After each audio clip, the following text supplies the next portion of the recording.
আসসালামু আলাইকুম রহমতুল্লাহ। এম কে জমানুসিত easy plus hand note and বিশ্বমানী বইয়ের পক্ষ থেকে আপনাদের স্বাগত। আজকের লাইভ ক্লাসে আলোচ্য বিষয় বিজনেস স্ট্যাটিস্টিক্স 3-1 দশম ক্লাস। আজকের ক্লাসে আমরা এই অধ্যায়ের গুরুত্বপূর্ণ ফর্মেট 3-এর 31 নম্বর প্রবলেম থেকে 35 নম্বর প্রবলেম পর্যন্ত সমাধান করব। তাই চলুন প্রথমে আমরা 31 প্রবলেম দেখে আসি। এটি খুব গুরুত্বপূর্ণ একটি প্রবলেম, অনেকবার পরীক্ষা এসেছে। 2010 সাল, 14 সাল, 16 সাল এবং লাস্ট 2017 সালে অ্যাকাউন্টিং ডিপার্টমেন্টে এই প্রশ্নটি দেওয়া হয়েছিল। প্রশ্নটি বলা হচ্ছে the mean of two sample of size 50 and 100 respectively. দুইটা স্যাম্পল সাইজ দেওয়া হয়েছে 50 এবং 100, দুটো মিলে 150। এদের গড় হলো 54 অ্যান্ড 50.3, 54 এবং 50.30। অ্যান্ড দ্য স্ট্যান্ডার্ড ডিভিশন, এবং এদের স্ট্যান্ডার্ড ডিভিশন পরিমিত ব্যবধান আর 8 and 7।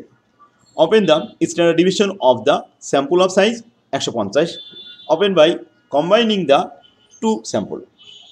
দুইটা স্যাম্পল যোগ করে কত হয়েছে 150। এখন প্রশ্ন compute the combine standard division.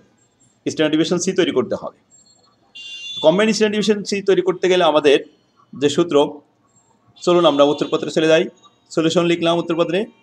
Calculation of combine standard division, we know that, আমরা জানি স্ট্যান্ডার্ড ডিভিশন সি সমান সমান √ওভার n1 standard 1 square n2 standard 2 square plus n1 d1 square আর n2 d2 square divided by n1 plus n2। n1 এর মান দেওয়া আছে, স্ট্যান্ডার্ড 1 দেওয়া আছে, n2 দেওয়া আছে, স্ট্যান্ডার্ড 2 দেওয়া আছে।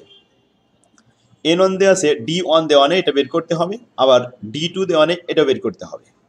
ডি বের করতে গেলে আবার আমাদের কম্বাইন অ্যারিথমেটিক মিন দরকার, কিন্তু কম্বাইন অ্যারিথমেটিক মিন পড়েছে দেওয়া নেই, এটা আমাদের সাইড নোটে বের করতে হবে। তো চলুন এখন আমরা কম্বাইন অ্যারিথমেটিক মিন বের করি প্রথমে। Now calculation of combine arithmetic mean x bar c. We know that, আমরা জানি এক্স বার সি সূত্র হলো summation x bar 1 into n1 plus x bar 2 into n2 divide by n1 plus n2। হিয়ারে x bar 1 মান হচ্ছে 54, x bar 2 হচ্ছে 50.30 আর n1 50, n2 100। Hair থেকে মানগুলো নিয়ে সূত্রে পোস্টিং দিয়ে ক্যালকুলেশন করলাম, গুণের কাজ আগে করলাম, তারপরে যোগের কাজ করে ওপরে মোট আসলো 7730 আর নিচে যোগফল 150, ভাগ করলে হলো 51.53। এটা হল কম্বাইন এক্স বার সি। এখন আমাদের standard division X bar standard division বের করতে হবে, X bar standard division C. তো সেটা আমরা লিখলাম, উই নো দ্যাট, আমরা জানি স্ট্যান্ডার্ড ডিভিশনের সির সূত্রটা লেখা হলো। পুনরায় ওই সূত্রটা আমরা রিপিট করলাম, হেয়ারে মানগুলো বসালাম n1 n2 standard 1 standard 2 d1। এখন আসুন d1 কীভাবে বের হবে। d1 এর সূত্র হলো x bar 1 minus x bar c. X bar 1 54 আর এক্স বার সি বের হলো এইমাত্র 51.53। তো মাইনাস করলে আসে 2.47। এবার দেখুন d2 হচ্ছে x bar 2 minus x bar c. X bar 2 মান হচ্ছে 50.30 মাইনাস 51.53। তাহলে আমরা এখানে ক্যালকুলেশন করলাম, ফলাফল পেয়ে গেলাম। দেখুন তাহলে d1 এর মান d2 এর মান পেয়ে গেছি আমরা। হেয়ার থেকে মানগুলো নিয়ে সূত্রে সব পোস্টিং দেওয়া হলো। n1 50 আর স্ট্যান্ডার্ড 1 8 এর পরে স্কোয়ার দিলাম প্লাস n2 100 স্ট্যান্ডার্ড 2 7 এর পরে স্কোয়ার দিলাম প্লাস n1 50 d1 2.47 স্কোয়ার করলাম আর প্লাস n2 হচ্ছে 100 আর d2 1.23 স্কোয়ার দিলাম, নিচেই n1 প্লাস n2। স্কোয়ারের কাজ কমপ্লিট করে তারপরে গুণের কাজ করলাম, তারপরে লাস্টে যোগ করলাম। এটা আসলো 8556 ডিভাইড বাই 150, ভাগ করে √ওভার করলাম, √ওভার করে 7.55, এটা আসলো অ্যান্সার। ক্লিয়ার? এখন আসুন তাহলে আমাদের কম্বাইন স্ট্যান্ডার্ড ডিভিশন পেয়ে গেলাম। 31 নাম্বার কমপ্লিট। এতে ছিল 4 মার্ক, বি পার্টে আসছিল অঙ্কটা। নেক্সট আসুন 32 নম্বর অঙ্ক, এটাও 4 মার্কের জন্য অঙ্কটা এসেছে। 7 নম্বর কোয়েশ্চেন, 15, 17 এবং লাস্ট 16 সালে অ্যাকাউন্টিং ডিপার্টমেন্টে অঙ্কটা এসেছিল। প্রশ্ন বলা আছে find out the coefficient of variation of A frequency distribution given that it means is 125, 125 হলো এর গড়। মুড ইজ, এর পরিসরক মুড হচ্ছে 130 and Karl Pearson coefficient skewness is, coefficient skewness দেওয়া আছে 0.25 সুচলতা দেওয়া আছে। তাহলে আমাদের বের করতে find out the coefficient of variation. CV বের করতে গেলে আমাদের লাগবে স্ট্যান্ডার্ড ডিভিয়েশন, কিন্তু স্ট্যান্ডার্ড ডিভিয়েশন এখানে কোথাও দেওয়া নেই। এখন স্ট্যান্ডার্ড ডিভিয়েশন বের করার জন্য আমাদেরকে একটা ক্লু দেওয়া হয়েছে যে কোএফিসিয়েন্ট স্কুনেস, এখানে যে স্কুনেসের সূত্রের ভিতরে একটা স্ট্যান্ডার্ড ডিভিয়েশন আছে, ওই স্ট্যান্ডার্ড ডিভিয়েশন এই ক্লু দিয়ে আমরা বের করতে পারবো। তাহলে কোএফিসিয়েন্ট স্কুনেস দেওয়া হয়েছে কিসের জন্য? স্ট্যান্ডার্ড ডিভিয়েশন বের করার জন্য।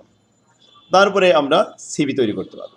দেখুন গিভেন দেওয়া আছে x bar 125, card person coefficient স্কুনেস এখানে -0.02, এখানে 0 আগে না, 0.25, এরপরে মোট দেওয়া আছে কত? 130। We find out the coefficient variation. We know that, আমরা জানি কোএফিসিয়েন্ট অফ ভেরিয়েশন সিবি সমান standard deviation divide by X bar into 100। X বারের মান আছে কিন্তু স্ট্যান্ডার্ড ডিভিয়েশন তো দেওয়া নেই। হেয়ারে আমরা এই মানগুলো এখন বের করবো। এক্স বার 125, স্ট্যান্ডার্ড ডিভিয়েশন দেওয়া নেই। নাও স্ট্যান্ডার্ড ডিভিয়েশন কীভাবে বের হবে?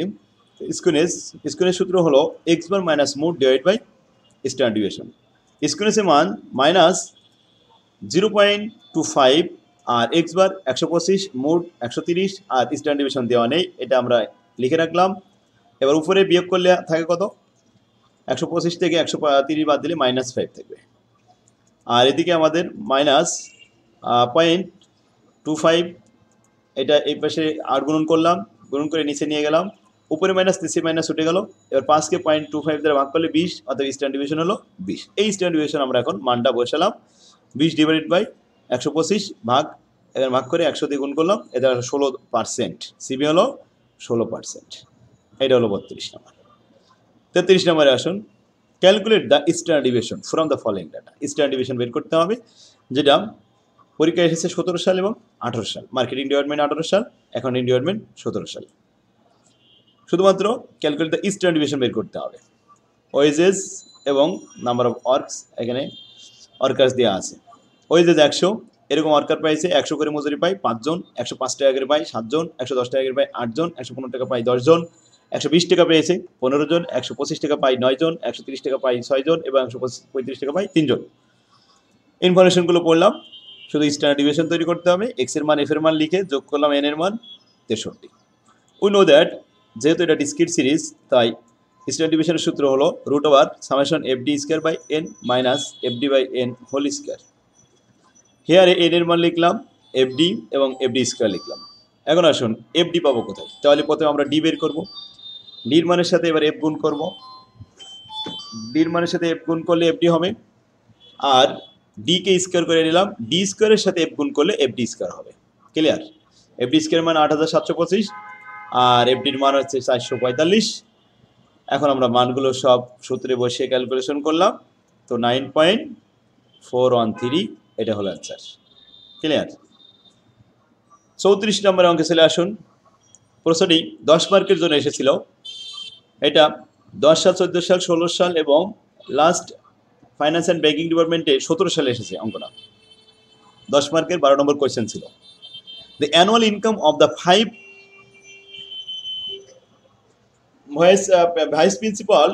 Vice president of TMV industry are given below. দেখুন 5 জন ভাইস প্রেসিডেন্টের বেতন দেওয়া হলো। একজন 1,25,000, 1,28,000, 1,22,000 এবং 1,33,000 এবং 1,40,000 টাকা রেসপেক্টলি তারা পেয়ে থাকে। Consider this as population. এখন আমাদের রিকোয়ারমেন্ট চাইছে 3টা। প্রথমটা বলেছে calculate the range and arithmetic mean income. তাদের যে ইনকাম, এই ইনকামের রেঞ্জ দেখাতে হবে। রেঞ্জ কি? এখানে দুটো প্রশ্ন আছে। রেঞ্জ হচ্ছে সর্বোচ্চ মান থেকে সর্বনিম্ন মান বাদ দিতে হবে। তারপরে অ্যারিথমেটিক মিন সবগুলো যোগ করে ভাগ করে গড় দেখাতে হবে। তাহলে 1 নম্বর প্রশ্নের ভিতরে দুটো প্রশ্ন আছে। একের এ ক্যালকুলেশন অফ রেঞ্জ। তো রেঞ্জ হচ্ছে highest value minus lowest value. এখানে হাইস্ট বেতন আছে 1,40,000 আর লোয়েস্ট বেতন আছে 1,22,000। তো বাদ দিলে থাকে 18,000। এটাই হলো রেঞ্জ। অ্যারিথমেটিক মিন এই 5টা মান যোগ করে 5 দিয়ে ভাগ করতে হবে। তো অ্যারিথমেটিক মিন আমরা এখানে সরাসরি দেখালাম। অ্যারিথমেটিক মিন উপরে এক্স বার সমান সমান, দেখুন এখানে আমাদের একটু মিস্টেক হয়েছে, আমি দেখা দিচ্ছি।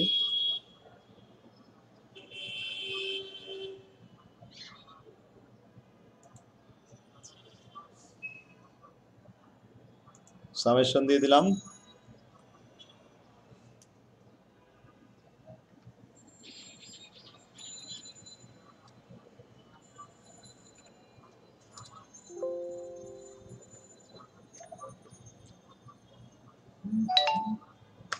ডিভাইডেড বাই n, রুট চলে আসছে। এখন আসুন সামেশন করলাম পাঁচটা, 1,25,000, 1,28,000, 1,22,000 এবং 1,33,000, 1,40,000 যোগ করে পেয়েছি 6,48,000। নিচে আছে কত? n এর মান 5 দিয়ে ভাগ করেছি, অতএব এভারেজ বেতন 1,29,600 টাকা। এটা হলো এক্স বারের মান, এক্স বারের সূত্র। তাহলে একের এ একের বি হয়ে গেল। 2 নম্বর, what is the population variance and standard deviation. Standard deviation বের করতে হবে এবং ভেরিয়েন্স দেখাতে হবে। তাহলে আসুন স্ট্যান্ডার্ড ডিভিয়েশনের সূত্র বসালাম। স্ট্যান্ডার্ড ডিভিয়েশন প্রথমে এখানে এনপিভি এর জন্য দেওয়া হয়েছে যে তাদের প্রাপ্য মাইনাস এক্স বারের এখানে এনপিভি বার দেওয়া হয়েছে, whole square divide by n-1। সূত্র অনুযায়ী মানগুলো বসালাম। প্রথমে 1,25,000 মাইনাস, এখন দেখুন 1 লক্ষ প্রথমটা কত পেয়েছে?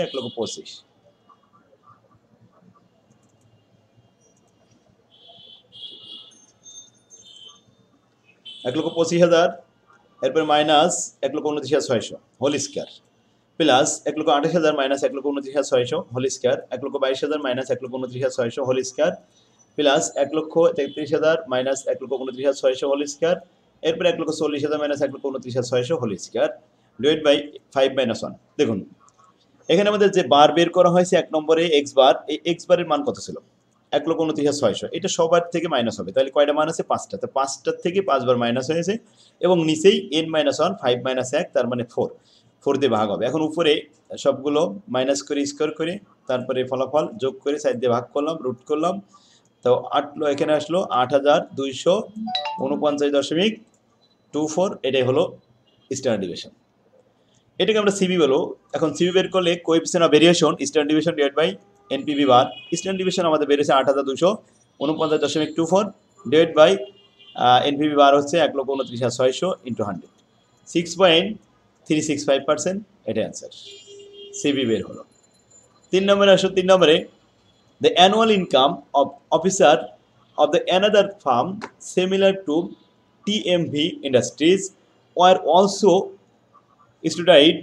The mean was 1,29,000 and standard deviation was 8,612। দেখুন পাশাপাশি অন্য একটা কোম্পানি একই রকম, তাদের গড় বেতন হচ্ছে 1,29,000 আর স্ট্যান্ডার্ড ডিভিয়েশন 4,612। কম্পেয়ার, তুলনা করো the mean and dispersion between the two firm. এই দুইটা ফার্মের জন্য দুইটা ফার্মের তুলনা করে দেখাতে হবে। তাহলে এটা শখ তৈরি করতে হবে। শখে আমরা লিখলাম মিন টিএমভি ইন্ডাস্ট্রিজ 1,29,600 আর অ্যানাদার ফার্ম 1,29,000। মিনের ক্ষেত্রে এখানে টিএমভি ভালো, কারণ গড় বেতন তার বেশি, ইনকাম বেশি।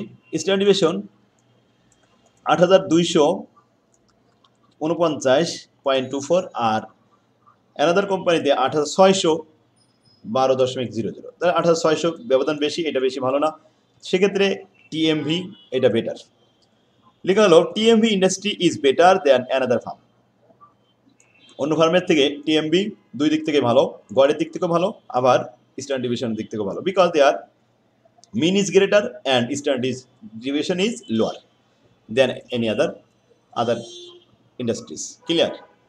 তো আশা করি আপনারা বুঝতে পারছেন। এখানে ছোট ছোট 3টে প্রশ্ন ছিল, আমরা 3টে প্রশ্ন অ্যান্সার করে ফেললাম। 35 নম্বর অঙ্ক, এটা আসছে 18 সালে অ্যাকাউন্টিং ডিপার্টমেন্ট সেকেন্ড ইয়ার। প্রশ্নটি 4 মার্কের ছিল।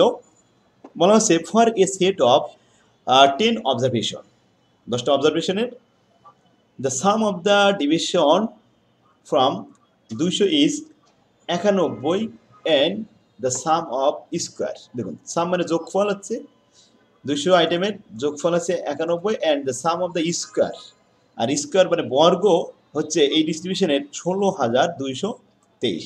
Find out the coefficient of variation. এখন কোএফিসিয়েন্ট অফ ভেরিয়েশন করতে গেলে আমাদের স্ট্যান্ডার্ড ডিভিয়েশন লাগবে, তো সেই মানগুলো আমরা এখন বের করব। দেখুন এন হচ্ছে আমাদের 10টা আইটেম, আর এ স্যাম্পল হচ্ছে 200, যার এখানে ডিতে ডেভিয়েশন লেখা রয়েছে কত, 200 ডেভিয়েশন হচ্ছে 91, আর deviation square and the sum of the square of the deviation, তো বর্গ ডেভিয়েশনের বর্গ হচ্ছে 16,223। We have to calculate the coefficient of variation তৈরি করতে হবে। এখন first calculation of mean and standard deviation from the given information, এই ইনফরমেশন দিয়ে আমাদের আগে মিন বের করতে হবে, স্ট্যান্ডার্ড ডিভিয়েশন বের করতে হবে, তারপরে আমরা কোএফিসিয়েন্ট অফ ভেরিয়েশন দেখাতে পারবো। প্রথমে mean A plus summation d by n, এখন এর মান কিন্তু দেওয়া আছে 200, এটা আমরা এ ধরে নিয়েছিলাম অ্যাজুমিং, আর এফ ডি সামেশন ডির মান 91 আর এন এর মান 10, 91কে 10 দ্বারা ভাগ করে 9.10 আর এই 200 যোগ করলে 209.10, এটা হলো আমাদের অ্যারিথমেটিক মিন। স্ট্যান্ডার্ড ডিভিশনের সূত্র summation f d square by n, এফডির মান দেওয়া আছে 16,223, আর summation f d by n, এফডির মান 91 বাই এন হচ্ছে 10 হোল স্কোয়ার, বাস ক্যালকুলেশন করে স্ট্যান্ডার্ড ডিভিশন পেয়ে গেলাম 39.24। So the CV standard division উপরে আর এক্স বার নিচেই, সিবি বের হলো 18.77, ছোট্ট একটা অঙ্ক সাইন মার্কেট। তবে জানা থাকলে এটা খুবই সহজ একটা অঙ্ক, আর যদি এটা না দেখা থাকে তাহলে অনেকের কাছে জটিল হয়ে যাবে। তো অবশ্যই এটা আপনারা কী করবেন, এখনই প্র্যাকটিস করবেন, প্র্যাকটিস করলে আশা করি ইনশাল্লাহ মনে রাখতে পারবেন। শিখে দেখুন, তাহলে আজকে আমরা 35 পর্যন্ত করতে চাইছিলাম, আজকের ক্লাসে 35 পর্যন্ত হয়ে গেছে, আগামী ক্লাসে আবার 36 থেকে শুরু করবো ইনশাল্লাহ। তো আজকের ক্লাস আমরা এখানে শেষ করতে পারি। আমাদের বই থেকে আপনারা এখনই এগুলো প্র্যাকটিস করুন, আপডেট লাস্ট অঙ্ক পর্যন্ত, লাস্ট যতগুলো বোর্ড প্রশ্ন আছে সবই আমি সমাধান করে যাচ্ছি ধারাবাহিকভাবে। আপনারা আমার বইটা সংগ্রহ করে এগুলো প্র্যাকটিস করুন, আমার সাথে থাকুন, আশা করি অনেক ভালো করবেন। আর ফার্স্ট ইয়ার থেকে শুরু করে মাস্টার্স পর্যন্ত প্রত্যেকটা বই আমি আমার ফরম্যাট আকারে খুব সুন্দরভাবে সাজিয়ে দিয়েছি। যাদের কাছে অন্য বই আছে, মূল করে আপনারা অন্য বই কিনলেও আমার বইটা আপনারা সংগ্রহ করুন। পরীক্ষার 2 দিন আগেও যদি সংগ্রহ করতে পারেন, আশা করি ইনশাল্লাহ খুবই ভালো কিছু করতে পারবেন। তো এখনই সময় থাকতে আপনার কপিটা সংগ্রহ করে নিন। তো আল্লাহ হাফেজ, আসসালামু আলাইকুম রহমতুল্লাহ।